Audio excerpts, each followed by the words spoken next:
It is the great Nick Collins on Wilde Tausch. Man, every time I see you, there is more gray in that beard. You're making me feel very old. I feel old too. How y'all doing, man? We're good, Nick. How are you? It's great to have you back. What a great welcome, Nick, right? That Jason can't say hello. He comes right at you with a beard. You know, the gray in He the came beard. with the beard. Talk, we finally got us a nice safety there. All the good things. But All right, I'm well, doing well. I'm doing fine. let me start with something good then and make up for my rude introduction of you. All good. And I know we want to talk about what you've got going on with Visit Milwaukee and the tailgate party at hmm Panther Arena for the draft. We'll get to that in a minute. But as I was thinking about you, obviously I loved covering you. You and I had a great working relationship, and we've stayed in touch since. But I found myself wondering, there are so many photos in Packers history.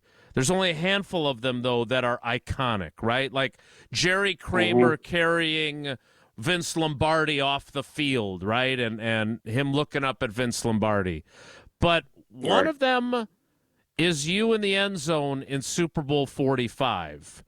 Arms outstretched to the heavens after your pick six touchdown.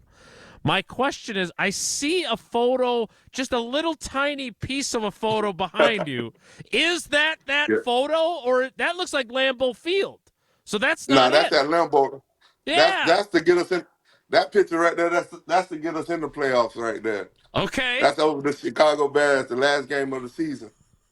So is it somewhere in your, and I know that your wife runs a very tight ship. We've talked about that before. You'd be lost without her, just like Tausch and I are the same way. But Absolutely. is that photo somewhere in the Collins house in a very large shape on like a canvas? Is it somewhere? No, actually, I'm in my office at work. I'm coaching at Bethune-Cookman now. I'm the I cornerback know. coach there. So it's in my office. So you do not, so no, but you don't have the one from the Super Bowl in your home anywhere? I have that in my man cave. I do. I do. Ah, okay, I good. do. I do. How is coaching going before we get into anything else? Because I did know that you went back to your alma mater. Yeah, you and Woodson, man, you guys talked like you weren't going to coach. You just were going to live your life, and now you just couldn't help yourselves, could you? Hey, man, had to do it, man. I think it's just a blessing to have this opportunity to give back. Um, just to be around young men, teaching them the game, keep teaching them the right way to play the game. And it's also just, it gave me something to do and be around the game. So I love the game. And man, I got tired of seeing bad football out there. Nick, did you talk to Al at all about kind of the journey from, because I would have never guessed. I don't know if you felt the same way. I never would have guessed Al Harris was going to be a coach. Like, that just was not where Oh I thought. man, that was crazy. I never saw that coming at all. But once he got into it, man, he's been doing a phenomenal job. Man, he's having a Hmm. hell of a career as a coach, and I think he up there in Chicago now. Yeah. He is. He is. Oh Um, man, do, do, do you want to? I know you're focused on the job you have currently, which is you are very proud of your alma mater. I know that. hmm Would you, if Al calls tomorrow and says, "Hey, I need a safeties coach. I need my old partner." Would you be willing to make the jump? Because that, I know you work hard now, but the NFL, man, woo, what do you think? it'd be tough, man. It's just the Bears, you know what I'm saying?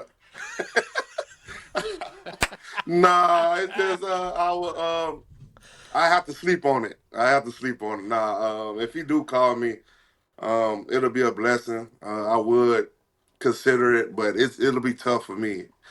It'll be tough. So I remember the Look at first. Wildy's trying to stir stuff up again. Yeah, that's me. You It's just what get that's what I into do. your new job. You're finding your way, and he's already trying to create controversy, saying, "Well, Nick Collins All is thinking right. about leaving for the Bears." Like, what? Jason hadn't changed much, has he, Nick?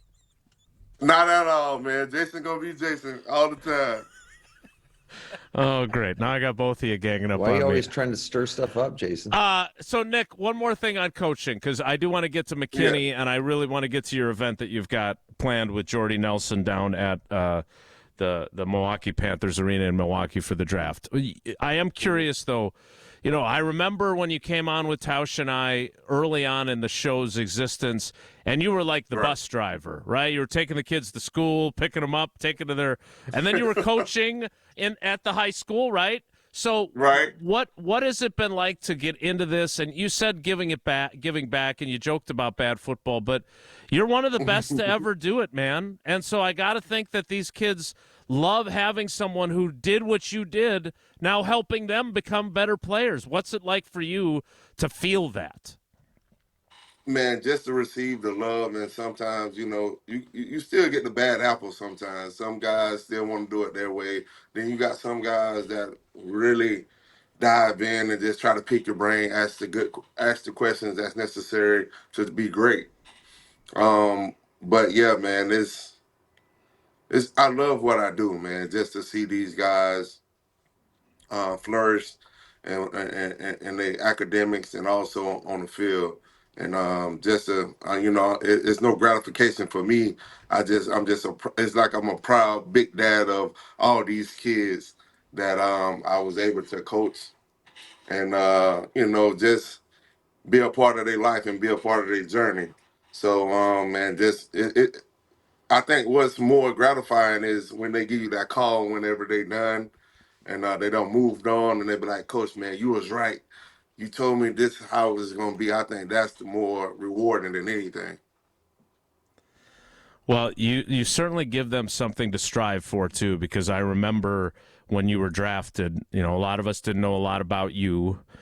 There was a pick before you that got a lot of attention. It was they picked a quarterback. I can't remember his name, but Don't do 12 like that, man. Don't do 12 like that. I kid. But you obviously built an incredible career, and we wish it would have lasted longer. But the fact that you're giving back to these guys, I absolutely love it. So speaking of you and connecting with people, you've got this thing with Visit Milwaukee. It's on the Saturday of the draft. You guys are having a tailgate party. Jordy's going to be there. Maybe I'll show up and try and get him to come out of retirement since I'm always being teased that I still want him on the team.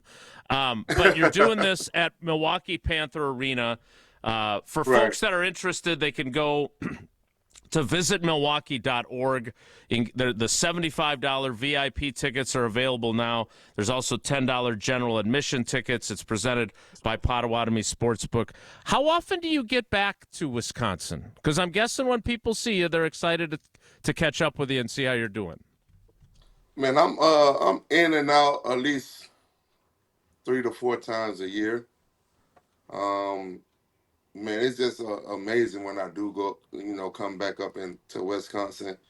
Man, it's just the love and the appreciation of the time that I was there, and I just love just to be a part of that. You know, I think you can't take it for granted. You know, we work so hard, Tausch, you know, we work so hard just to, you know, be out there doing something we love, but it goes to the fan because the fans always showing us love and being there for us when it counts the most. No doubt about it. That's one of the great things about being a Packer and a former Packer is the fans still love to show their appreciation. I think that's one of the cool things. And, Nick, you were one of the best to ever do it. And as Jason mentioned when we were introducing you, it has been a while. We've had these discussions for 10, 11, 12 years. Nobody's been able to kind of figure out replacing Nick Collins. And then last year, for whatever reason, the Giants say, we're not going to re-sign Xavier McKinney. And Goody goes and snaps him up, and all of a sudden we got big-time play back at the safety spot. What did you – I don't know how closely you watch on a game-to-game basis, but what did you see from Xavier McKinney last year? Man, I saw a lot of great things, man. I like the way he go attack the ball. I like the way he approached the game. Man, he brought a lot of excitement to the game. Something the Packers been missing on the back end for a while. And that's what it's about. How can he get all the guys around him to play on the same level that he was playing on? I thought he brought that veteran leadership to the Packers, and that's what they needed. And it was awesome to see that. That's once again back there on the back end.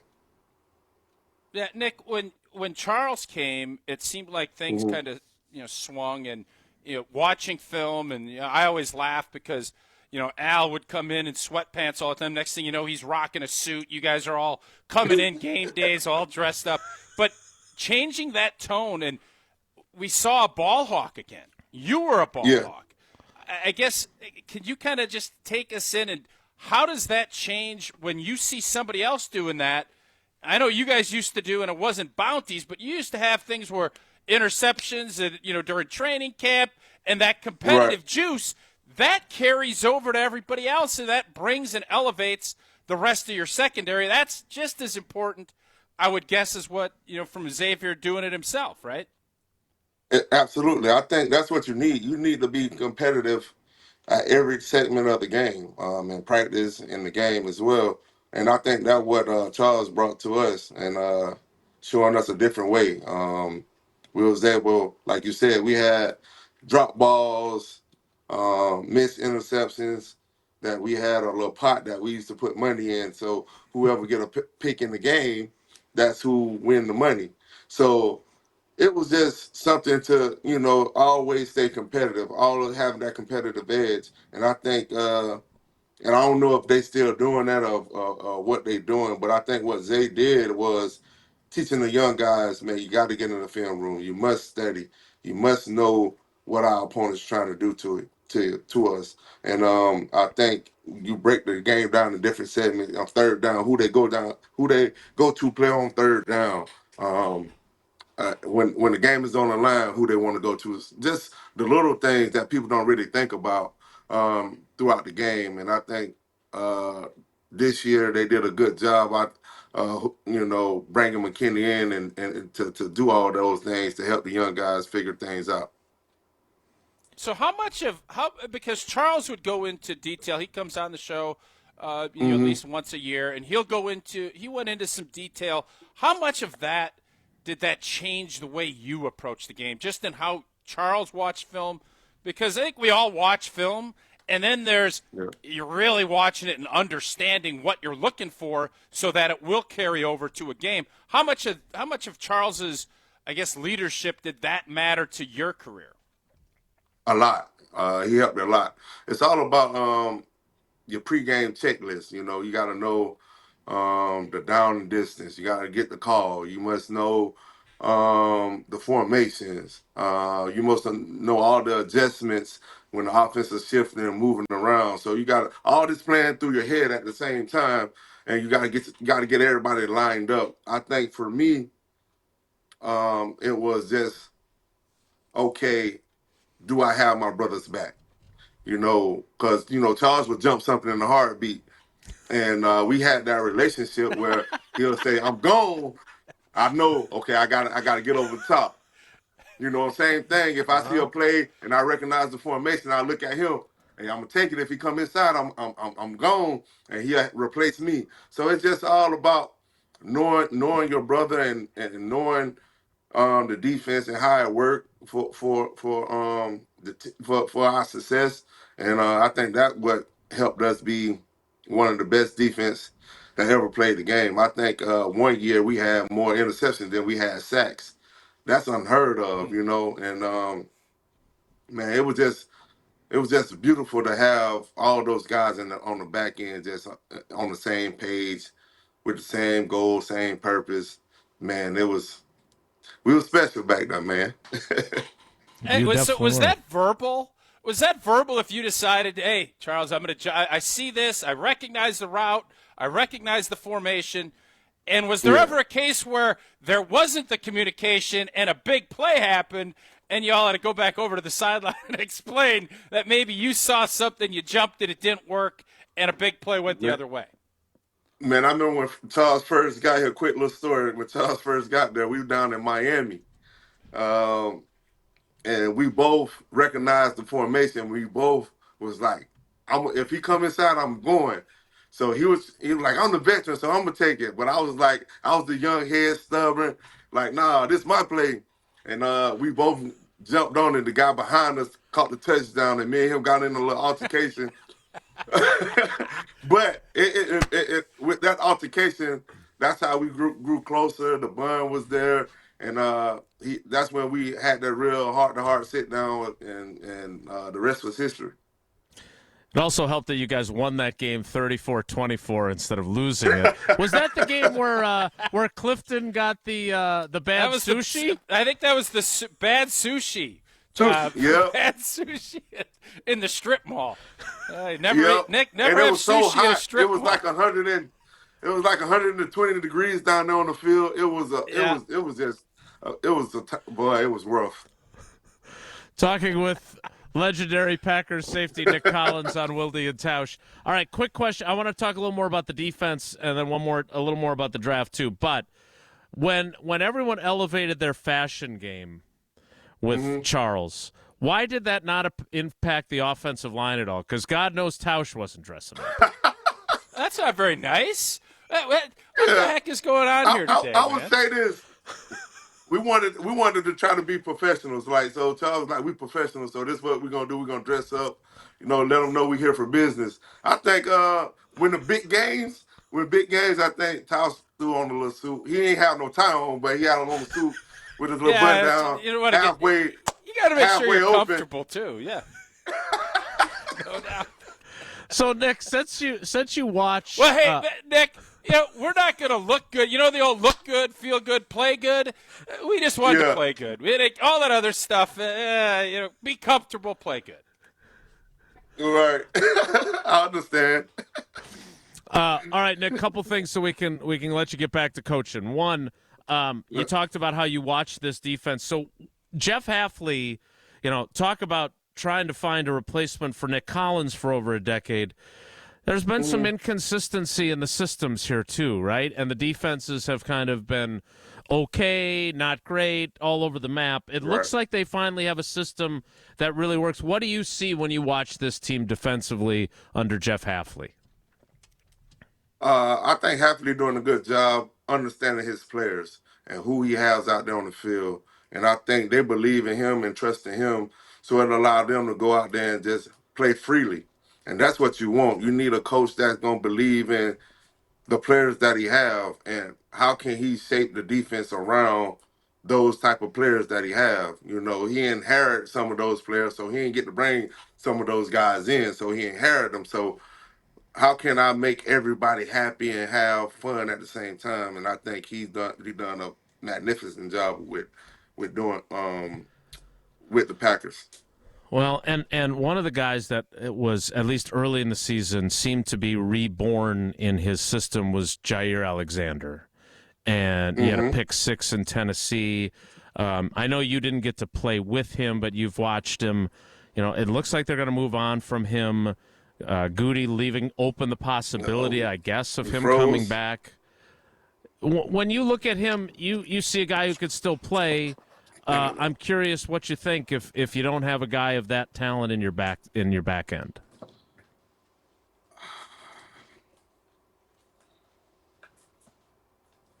Like, do you view him as a piece they can't live without? You know what? Alexander is a great player. When he's on the field, that's the type of guy you want on the field. The thing is, how can we keep him on the field?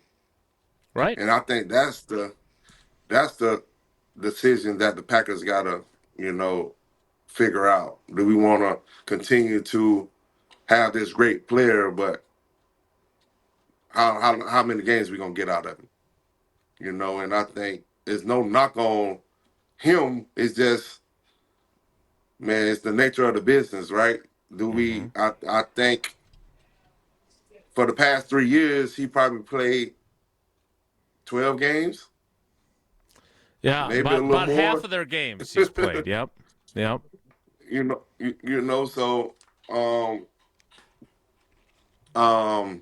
that's gonna be a tough decision.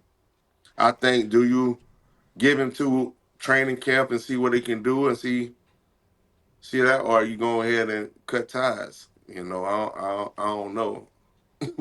Yeah, they definitely face a big decision there. All right, before we let you go, again, it's visitmilwaukee.org. You can get tickets. It's Nick Collins. It's Jordy Nelson. It's at the Milwaukee Panthers Arena. Tickets are on sale now. The event is presented by Potawatomi Sportsbook. All right, before you go, Nick, I made the joke earlier about that 2005 draft because that is the Aaron Rodgers draft. It's not the Nick Collins draft. But Right. they got a damn good football player in the second round, Nick too. Collins, it was the Nick Collins draft. I can tell you that. Absolutely. Coming from a small school, boy, you couldn't tell me nothing. Yeah. Second round behind Aaron Rodgers. No, man. Aaron I'm Rodgers. living the life. No, Nick played a lot earlier than Aaron Rodgers did. I can tell you that. That's also true. Yes, exactly. So just take us back to.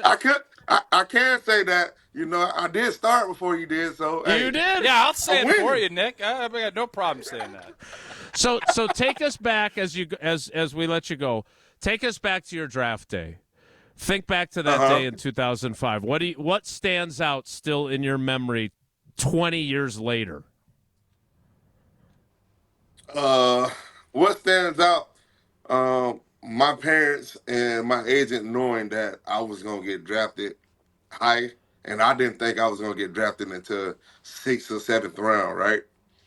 And they had this big party, surprise party that I didn't know nothing. So I was, you know, young. I was like, I'm gonna just hang with a couple of my buddies. We're gonna go to the mall, run around looking at some females here and there, just having a regular day. And my mom called and was like, hey, I need you to meet me at this conference room at this hotel.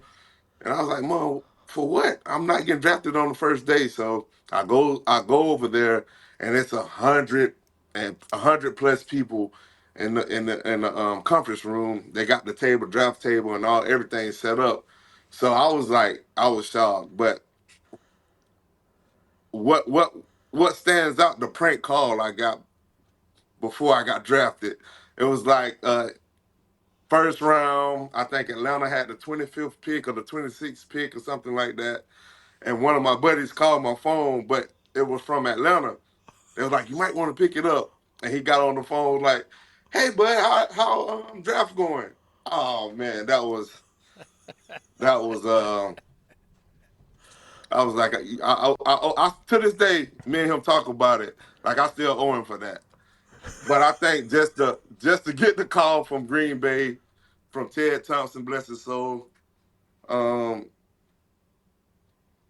telling him that they were thinking about drafting me, I think that part, I went silent. Everybody else was screaming. I was silent because I was in disbelief just to be in that position to have that opportunity. Well, there were a lot of people that didn't know a lot about the safety from Bethune-Cookman, who could also play corner and was a ridiculous athlete. And Ted Thompson knew, and he could not have been more right about you. And you know what? It's April Fool's today. I think it's a good day to get your boy back. I don't know what you could do to him, but it's a good day to get him back. You know what? You're right. I didn't even think about that today. I need to give him a call and be like, come up with something. Nick, we always love it. Tausch. Yeah, Tausch is always thinking of ways to get back at people. That's for sure. Nick, we always love having an excuse to talk to you, buddy. We love it when it happens. Thanks so much, and good luck going ahead with your coaching career. Good luck with the big event on the Saturday of the draft, and we'll see you down the road. Thanks. I appreciate it. Thank y'all for having me, man. Y'all stay blessed.